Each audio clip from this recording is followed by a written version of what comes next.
نماز ادا فرماتے رہے، لیکن آپ کی تمنا اور آرزو تھی کہ حضرت ابراہیم علیہ السلام جو آپ صلی اللہ علیہ وسلم کے جد امجد ہیں کہ بنائے ہوئے کعبہ کی طرف منہ کر کے نمازیں ادا فرمائیں۔ اللہ تعالیٰ نے حکم نازل فرما دیا، فولی وجہ کا شطر المسجد الحرام۔ اس حکم کے نازل ہونے پر یہودی آپ صلی اللہ علیہ وسلم پر اعتراض کرنے لگے، یہ کیسے اللہ کے پیغمبر ہیں، کبھی بیت المقدس کو قبلہ بناتے ہیں اور کبھی بیت اللہ کو۔ تو یہود کو جواب دیا، قل للہ المشرق والمغرب، اے پیغمبر صلی اللہ علیہ وسلم آپ کہہ دیجئے کہ مشرق و مغرب سب اللہ ہی کے ہیں۔ تو دیکھیں کبھی ایسا ہوتا ہے کہ اللہ رب العزت ایک حکم دیتے ہیں پھر اس حکم کو منسوخ کر دیتے ہیں۔ جیسے ہمارے ہاں ایک مشہور بات ہے، وہ بعض ساتھی کہتے ہیں بھائی نماز میں رفع الیدین کرنا ہے نہیں کرنا، تو امام اعظم ابو حنیفہ رحمۃ اللہ علیہ ان کے نزدیک یہ ہے کہ یہ منسوخ ہو چکا ہے، آپ کرتے ہیں نماز تب بھی ہو جائے گی، نہیں کریں گے تب بھی ہو جائے گی۔ لیکن امام نسائی رحمۃ اللہ علیہ نے یہ باب قائم کیا ہے، امام ترمذی رحمۃ اللہ علیہ نے بھی، کہ یہ حکم نبی علیہ الصلوۃ والسلام نے چھوڑ دیا تھا بعد میں، تو اس لیے حکم تبدیل ہو جائے تو اس کو پھر چھوڑ دینا چاہیے۔ تو ایسا کئی مقامات پر موجود ہے۔ بعثت نبوی کے مقاصد کیا ہیں؟ کما ارسلنا فیکم رسولا منکم یتلو علیکم آیاتنا ویزکیکم۔ اس مقام پر حضور اکرم صلی اللہ علیہ وسلم کو بھیجنے کے بنیادی طور پر 4 مقاصد بیان کیے: تلاوت آیات، تزکیہ نفس، تعلیم کتاب، تعلیم حکمت۔ اس میں خاص طور پر جو ہمارے لیے خاص بات ہے تزکیہ نفس، یعنی آپ نے دل کو حسد، کینہ، بغض، گندی جو بیماریاں ہیں جو آخرت خراب کرتی ہیں اس سے جو ہے ہمیں توبہ کرنی چاہیے، اس کا نام تزکیہ نفس ہے۔ شاعر اسلام، ان الصفا والمروۃ من شعائر اللہ، یہ پہلے مشرکین مکہ یہاں پر چونکہ بت رکھتے تھے تو اس لیے اس حوالے سے یہ بتا دیا گیا کہ یہ شاعر اسلام میں سے ہے، صفا اور مروہ یہاں صحیح کرنی چاہیے۔ 4 چیزوں کی حرمت کا بیان، انما حرم علیکم المیتۃ والدم ولحم الخنزیر وما اہل بہ لغیر اللہ۔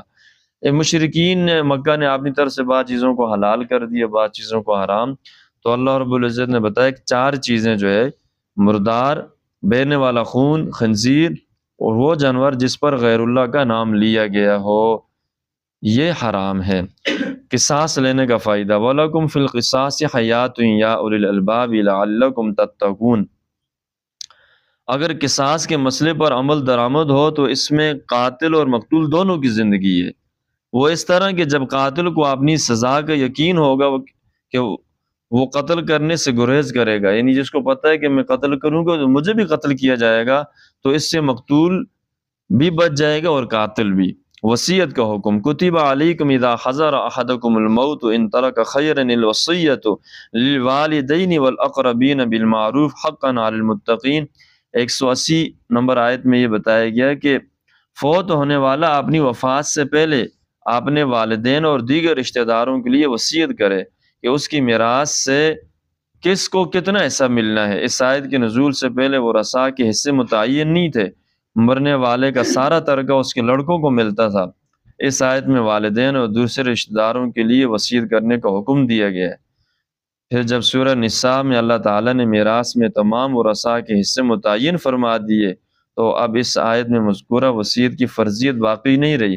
البتہ اب بھی اگر کوئی شخص ورثاء کے علاوہ کسی اور کے لیے اپنے مال کے 1/3 حصے کی وصیت کرنا چاہے تو کر سکتا ہے۔ تو دیکھیں ہمیں مرنے سے پہلے اپنی زندگی کی کوئی انسان کی تیاری رہے اور آثار نظر آئیں تو اپنے تکیے کے نیچے ایک رکا لکھ کے رکھے کہ میں نے فلاں کتنا قرض دینا ہے اور میری موت کے بعد اس طرح کیا جائے، اور میری موت کے بعد میرے اوپر اس طرح جو ہے قرآن مجید پڑھا جائے، اور فلاں فلاں کی ادائیگی میرے ذمہ ہے، اور فلاں کہ میں نے کچھ رقم دینی ہے، یہ لکھنا لازم و فرض ہے، ورنہ جو ہے قرض شہید کو بھی معاف نہیں ہوتا۔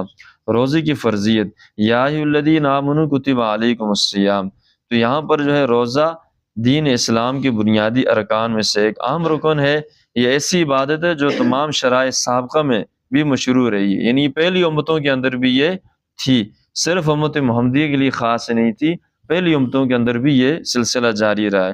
البتہ ان کا سلسلہ سخت ہوتا تھا کہ روزہ رات تک جاتا تھا، یعنی روزوں کے اندر بیوی سے ملنا یا روزے کے اندر جو ہے اس طرح کے وہ بالکل حرام تھا، روزہ رات دن کا روزہ ہوتا تھا۔ البتہ یہ اس امت پر احسان ہے کہ اس کا روزہ صرف ایک خاص وقت تک ہے۔ ماہ رمضان کی فضیلت، شہر رمضان الذی انزل فیہ القرآن، رمضان مبارک میں جہاں روزے فرض ہیں اس کی ایک فضیلت یہ بھی ہے کہ قرآن کریم اس مہینے کے اندر نازل ہوا۔ مومن دن میں روزہ رکھتا ہے، رات میں قاری قرآن اور حافظ قرآن میں 20 رکعت تراویح میں قرآن کریم کی تلاوت کرتا ہے۔ جو حافظ نہیں ہے وہ قرآن سنتا ہے، تو اس لیے اس مبارک مہینے میں زیادہ سے زیادہ قرآن کریم کی تلاوت کا ہمیں اہتمام کرنا چاہیے۔ آخری عنوان شفقت خداوندی، وَإِذَا سَأَلَكَ عِبَادِي عَنِّي فَإِنِّي قَرِيبٌ اجیب دعوت الداعی اذا دعان فلیستجیبوا لی ولیؤمنوا بی لعلہم یرشدون۔ گزشتہ آیات میں روزے کا ذکر تھا، اس کے بعد پھر روزے اور اعتکاف کا ذکر ہوگا۔ تو اس آیت میں اللہ تعالیٰ اپنی شفقت اور مہربانی کا ذکر فرما رہے ہیں۔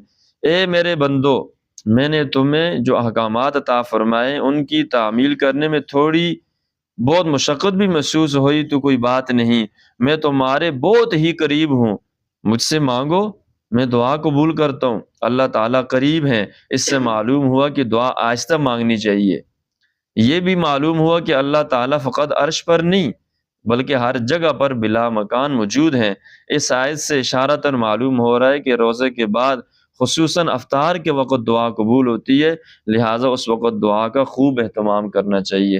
اللہ رب العزت ہمیں قرآن مجید سمجھ کر اس پر عمل کرنے کی توفیق نصیب فرمائے۔